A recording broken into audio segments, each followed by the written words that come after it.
plants, welcome back to my channel. Will be part 4 of my houseplant tour, and I'd like to start this part of the tour with one of my ficus plants, and this is my Ficus Taniki plant that is living in my bedroom. It is planted in a it's like a ceramic or concrete type planter, and this plant actually does go outside during the summertime with my other ficus trees, and it did suffer a setback last year, but it bounced back after I repotted it from another pot into the pot that it is in now. Right now it is in the southwestern exposure, and I do water it when it feels dry at the top. So hopefully you will enjoy the rest of my houseplant tour. Stay tuned. Here's a little bit more footage of my Ficus Taniki. As you can see, it's at the window, but I still supplement it with an LED lamp. And it's doing pretty well. It has a little bit of damage on some of the leaves from me letting it be too dry or the humidity not being exactly right. But I find that these ficus trees tend to be very forgiving. And it's really a very beautiful plant. This leaf is curling a little bit, so it probably needs some water. Well, yeah, it seems to be doing well here in this southwestern window. This plant is called Hoya Way Yei. It has very waxy leaves. This one I've had for multiple years. It gets bright light, and I water it when I feel the soil and the soil is dry. So yes, this is Hoya Way Yei. This is another easy Hoya for beginning Hoya heads. Here is my philodendron brantianum, and it lives right here beside my fiddle leaf fig, and I try to give it bright light from one of my LED lights. Back here in the back, you can see there is a snake plant, one of my whale fin babies that came up from my main pot of whale fins. And here on this plant stand, I have a mixture of Scindapsus exotica and Scindapsus sprinkles. And it was already potted up that way, so I decided to just let it stay that way, and I think that it is beautiful. This plant is my Calathea Bolia, and it had gone all the way down to just stems, and now it is coming back. This is a rescue plant from the Lowe's clearance area. This plant, blessed soul, is my Antherium, my bird's nest Antherium. It could be a hookerai or something to that effect. If you know what it is, you can let me know in the comments. I've had it for many years. It was in a 6-inch pot, and it's in a large pot now, but this plant gets beaten by the dog's tail, so that's why it's kind of looking rough, but it is a trooper and easy to grow.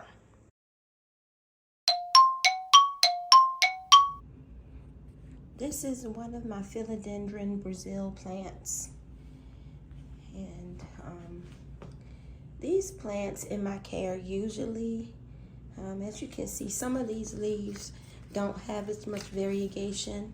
They end up being put kind of to the back of my collection. I really like this plant, but they don't get enough light, and then they end up reverting and looking more like just the heartleaf philodendron, which is still a beautiful plant, but I'm hoping that I can up the light of this plant and have it to remain variegated. So this is Philodendron Brazil. This is Philodendron Mikans, and it is a medium light plant. I just washed the leaves off because they were kind of dusty, but this plant is a very easy grower. Just make sure that you water it when the soil gets kind of dry, and I haven't had any problems with it growing well for me. Philodendron Mikans. This plant is my Fernwood Macado snake plant, and it lives in the den up on my plant area. It does well. It's pretty carefree. This pot that it's in is like a ceramic pot, but it has a terracotta base to it, so it does well in that area.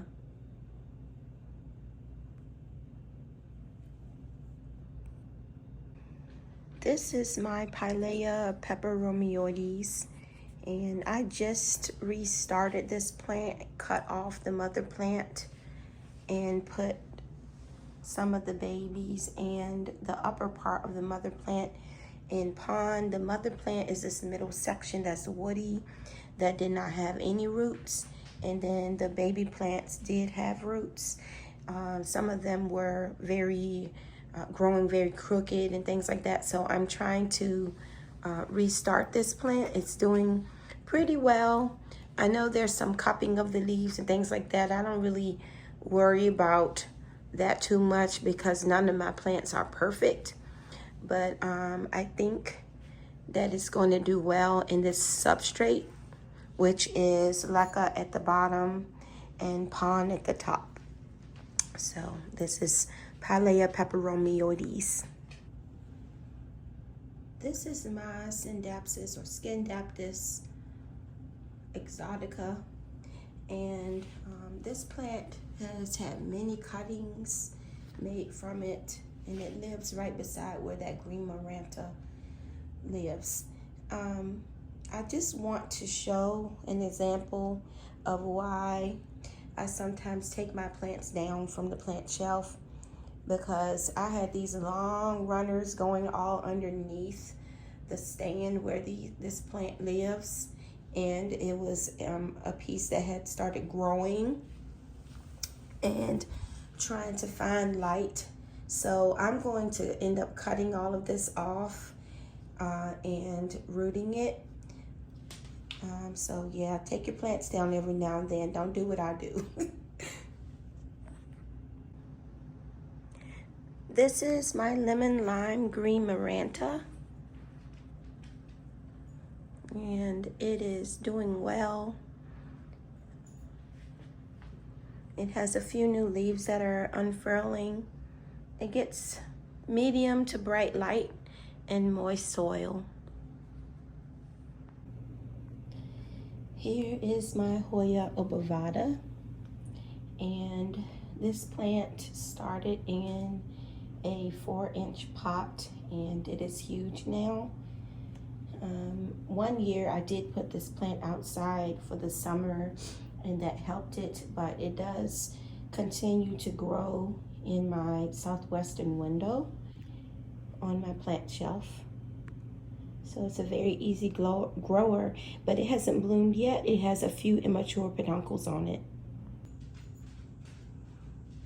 Here's another shot of my obovata up on the dining room table. And if I could say this is an easy plant for a beginner who is just trying Hoyas, I think that this is one that is an easy grower. And some people call this plant obovata splash, but it was not sold to me as that. So I think that a lot of Hoyas, just when they get more sunlight, they get more splash. So this is another view of my Hoya obovata. Here's my Hoya Way, and I got it as a rather small cutting from a company called O for Suck's Sake. Highly recommend that company. They do a good job with their plants and sending them off with great care. So this is my Hoya Way. Here's one of my orchids, and it has a bloom spike on it now that I'm not going to cut off yet. I'm going to see if it will rebloom on this spike. There is one bloom forming there, and it just finished blooming, so I'm not sure if it's going to rebloom again on that same spike. It has a small leaf here that seems kind of stunted, but otherwise it's very healthy. It has healthy roots down in the pot. So this is one of my orchids that lives on my plant shelf. Here are two more of my orchids, which seem to be mostly healthy. This one has a new leaf on it here. This one has plenty of roots, new roots growing. So usually this time of year is when my orchids begin to bloom. This is my agave plant that was given to me when we went to the beach last summer, and it has doubled in size. So I can't wait to see what this plant will do this summer when it's out in the warm temperatures. This obviously sits in my southwestern facing window.